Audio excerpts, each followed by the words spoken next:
तो ये हमारे स्कूल के जो है कक्षा 10 के छात्र हैं और आज ये लोग जो है प्रिज्म के विषय में जानकारी प्राप्त करेंगे। जैसे कि आप देख रहे हैं ये आपका क्या है, प्रिज्म है। इसमें 5 फलक होते हैं और 6 कोने होते हैं, कार्नर।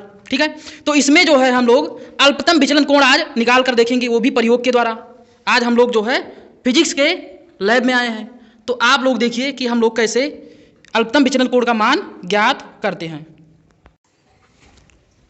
तो जैसा कि आप लोग देख रहे हैं ये आपका क्या है, प्रिज्म है और ये 2 पिनें एक रेखा में लगी हुई हैं। इस रेखा को हम क्या कहेंगे, आपतित किरण।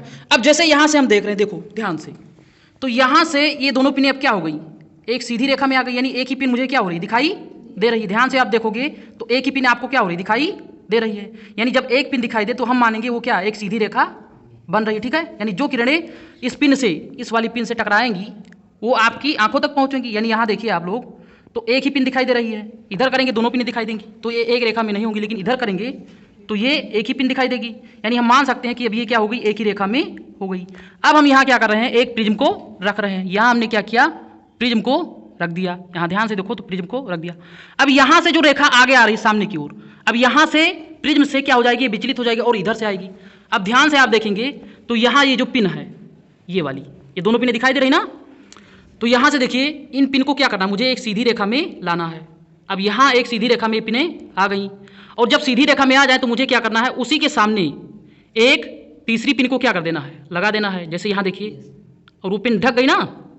अब देखो हमने क्या किया, इसको लगा दिया, एक पिन जो है यहाँ लग गई। ठीक है, अब आप ध्यान से देखेंगे तो ये तीनों पिनें एक ही रेखा में है। ठीक है, अब इसके बाद एक पिन इसके आगे और हम लगा देते हैं। जैसे यहाँ देखिए, यहाँ से हमने क्या किया, एक पिन और लगा दिया।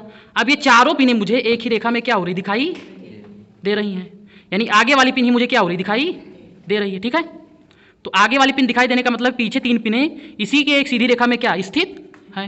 जैसे अब आप देखिए ध्यान से, तो आगे ये किसमें, इसमें 4 पिनें है ना, और ये इधर हम करेंगे तो ये चारों पिनें एक सीधी रेखा में आ गई। ठीक है, अब यहाँ से हम क्या कर देते हैं, इस प्रिज्म को जो है हटा देते हैं। जैसे ये प्रिज्म आपका लगा हुआ है, अब प्रिज्म को हटा देते हैं और यहाँ से जो है हम रेखा यहाँ से खींच लेते हैं। ठीक है, अब देखो हमने प्रिज्म को हटा दिया, ध्यान से देखिए प्रिज्म हट गया ना।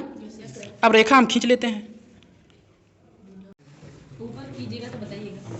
तो देखिए यहाँ हमने क्या किया, ये वाली रेखा हमने खींच ली ना। अब ये वाली रेखा खींच ली और इस रेखा को क्या किया, यहाँ से यहाँ मिला दिया। अब देखो ये आपकी कौन सी किरण है, आपतित किरण, आने वाली किरण। और ये देखो प्रिज्म से इधर जो किरण निकल रही है, कौन सी किरण है आपकी, अपवर्तित किरण है ना। अब आप ध्यान से देखोगे तो ये वाली दिशा जो है, इधर वाली दिशा, ये अपवर्तित किरण की दिशा हो जाएगी, और ये वाली दिशा, इधर वाली दिशा कौन सी, ये अपवर्तित किरण की ये दिशा होगी। ठीक है, और आपतित किरण की दिशा ये होगी। ठीक है, और इन दोनों के बीच में ध्यान से देखोगे तो एक कोण बन रहा है। ठीक है, ये वाला, इसी को हम क्या कहते हैं, अल्पतम विचलन कोण, जिसको हम किससे प्रदर्शित करते हैं, डेल्टा एम से। और ये वाला कौन सा कोण हो जाएगा, प्रिज्म का कोण हो जाएगा, जिसे हम किससे प्रदर्शित करेंगे, ये से। यहां से देखो ध्यान से, ये वाला कोण क्या होगा, प्रिज्म का कोण होगा, और ये वाला कोण क्या होगा, अल्पतम विचलन कोण। अब देखो ये आपका क्या है, प्रोटेक्टर है ना, इसकी सहायता से हम क्या कर देते हैं, इस वाले कोण को, जो अल्पतम विचलन कोण है, इसको हम क्या करते हैं, मीजर कर लेते हैं। और मीजर करने के बाद जो है हम अल्पतम विचलन कोण का मान निकाल लेते हैं। ठीक है, फार्मूले से। तो जैसा कि आपने देखा, ये आपकी आपतित किरण है और ये आपकी अपवर्तित किरण है।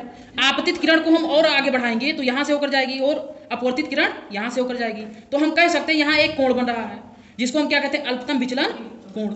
यहाँ से हम इसकी परिभाषा इस प्रकार से लिख सकते हैं कि आपतित किरण की दिशा तथा अपवर्तित किरण की दिशा के बीच जो कोण बनता है उसी को क्या कहते हैं, अल्पतम विचलन कोण।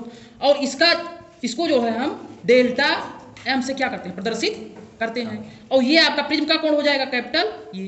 अब हम चाहते हैं इस प्रिज्म का अपवर्तनांक निकालें, जो आपने ये वाला प्रिज्म अभी यूज किया था। तो देखिए अपवर्तनांक निकालने के लिए जो फार्मूला होता है, n इक्वल टू होता है sine a plus delta M by 2, और यहाँ से हो जाएगा साइन a बाई 2। तो इसको जो है हमने क्या किया, प्रोटेक्टर की सहायता से मापा। तो ये जो आपका अल्पतम विचलन कोण आ रहा है, देखो यहाँ से 40 डिग्री आ रहा है। तो यहाँ डेल्टा एम की वैल्यू कितनी हो जाएगी, 40 हो जाएगी, और ये की वैल्यू कितनी हो जाएगी, 60 हो जाएगी।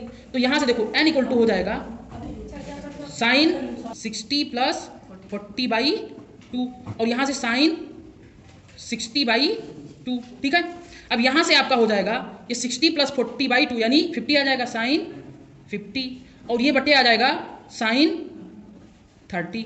और साइन 50 की वैल्यू हम निकालेंगे कैलकुलेटर की सहायता से, तो आ रही है 0.766 और यहाँ साइन 30 की वैल्यू 1/2 आ रही है। ठीक है, अब यहाँ से हम क्या करेंगे, इधर देख लीजिए, इधर आपका हो जाएगा 0.766 और इंटू 2/1, ये 2 क्या हो जाएगा, ऊपर चला जाएगा ना। तो यहाँ से आपका जब आप मल्टीप्लाई करोगे तो 1.532, ये इसका क्या हो जाएगा, अपवर्तनांक हो जाएगा ना, किसका, इस प्रिज्म का क्या हो जाएगा, अपवर्तनांक हो जाएगा।